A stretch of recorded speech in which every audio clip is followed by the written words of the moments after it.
নমস্কার বন্ধুরা, একটা নতুন ভিডিওতে আপনাদের স্বাগতম। আজকে আলোচনা করব পৌষ মাসের লক্ষ্মী পূজার কথা। চলুন দেরি না করে শুরু করা যাক। পৌষ মাসের লক্ষ্মী পূজার কথা। এক ব্রাহ্মণীর বড় কষ্ট। 5টি ছেলে আর একটি মেয়ে। মেয়েটি বড়, ছেলেগুলি ছোট। তাদের বাপ নেই, কাজেই অতি কষ্টে একবেলা এক মুঠো অন্ন জোটে। একদিন মেয়েটি বলল, মা, তুমি মামির কাছে যাও না, যদি তিনি কিছু পয়সা কড়ি দেন। তখন কোলের ছেলেটিকে কোলে করে ব্রাহ্মণী আপনার ভাজের কাছে গেলেন। আজ বললেন, কি গো, কি মনে করে? ব্রাহ্মণী বললেন, আর বোন, খেতে পাইনি। ছেলে মেয়ে না খেতে পেয়ে মারা যাবে। বউ দাদা যদি দয়া করে কিছু দেন, তাই এসেছি। বউ বললেন, তাকে আর এসব কথা কি বলবো? তুমি রোজ এসে আমার কাজকর্ম করে দেবে, মুগ ডাল ঝেড়ে দিয়ে যেও, আর খুঁত কুড়ো যা পড়বে নিয়ে যেও। ব্রাহ্মণী পেটের জ্বালায় রোজ রোজ তাই করেন। একদিন তিনি বললেন, বউ, 2টি লাউ পাতা দেবে?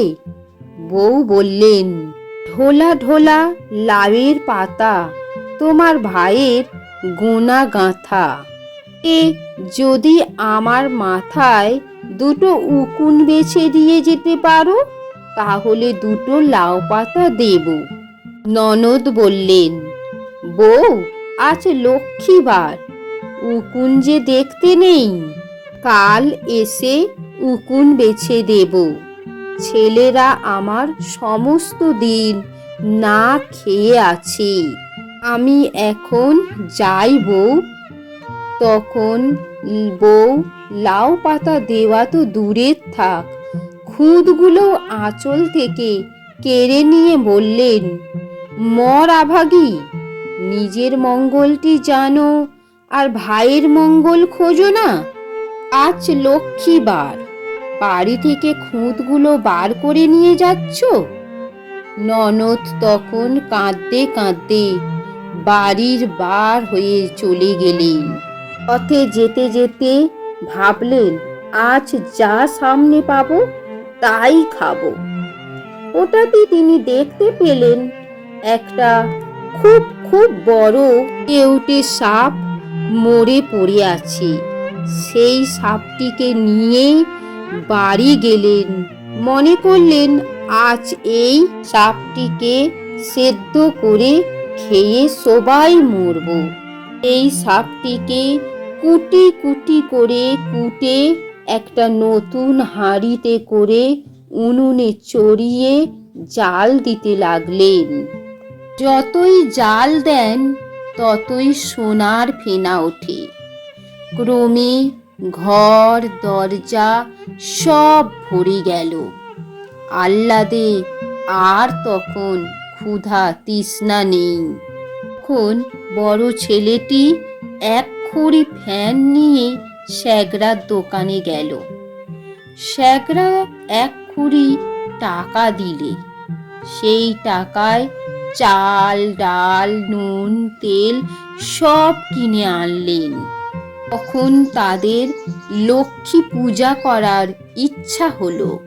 তখন ব্রাহ্মণী বললেন, আজ লক্ষ্মীবার, যখন আমাদের এত টাকা হলো, তখন মা লক্ষ্মীর পূজা করি।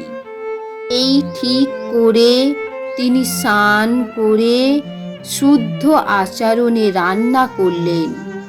ঘরের চৌকি পেতে আলপনা দিয়ে নতুন ধান এনে পিঠে পায়েস করে মা লক্ষ্মীর পূজা করলেন।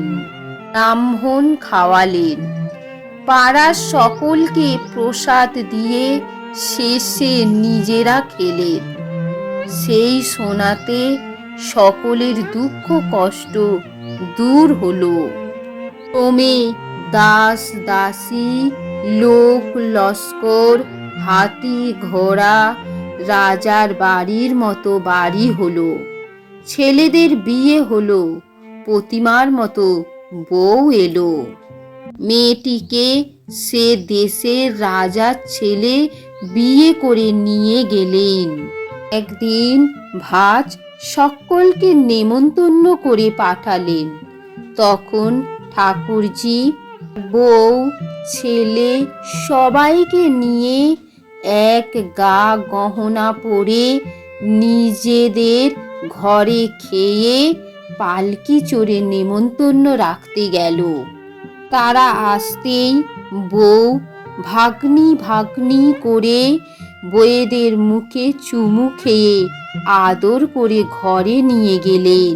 তারপর আসন পেতে ঠাঁই করে 50 ব্যঞ্জন ভাত বেড়ে দিলেন। বউয়েরা গায়ের সব গহনা খুলে আসনের ওপর রেখে বলতে লাগলেন, সোনা দানার বড় মান্য, সোনার কল্যাণে নেমন্তন্ন, ঢোলা ঢোলা লাইয়ের পাতা, খাও সোনা পিঠে ভাত। তখন ব্রাহ্মণীর ভাজ বললেন, ঠাকুরজি, তোমার বউয়েরা কি সব বলছে গো, ওরা কিছু খাচ্ছে না কেন? ননদ বললেন, তুমি তো ওদের খেতে বলনি, সোনা দানাকেই নেমন্তন্ন করেছ। যখন আমার দুঃখ কষ্ট ছিল, দুটো লাইয়ের পাতাও দিতে পারোনি। আঁচল থেকে খুঁতগুলো পর্যন্ত ঢেলে নিয়েছিলে, মনে আছে কি? তখন ভাজ ননদের হাত ধরে কাঁদতে লাগলেন। সুখের সময় ভাই ভাজ আপনার হলো। তিনি আপনার বউ ঝি নিয়ে ঘরে গেলেন। কাল সুখ স্বাচ্ছন্দ্যে কাটিয়ে তিনি স্বর্গে গেলেন। যাবার সময় বলে গেলেন, তোমরা সব আমার মতো মা লক্ষ্মীর পূজা করবে, তাহলে তোমাদের কখনো কোনো কষ্ট হবে না। পৌষ মাসে লক্ষ্মী পূজার কথা সমাপ্ত। বন্ধুরা, যদি ভিডিওটি ভালো লেগে থাকে তাহলে অবশ্যই একটা লাইক, কমেন্ট ও শেয়ার করবে। আর কমেন্টে লিখবে জয় মা লক্ষ্মী।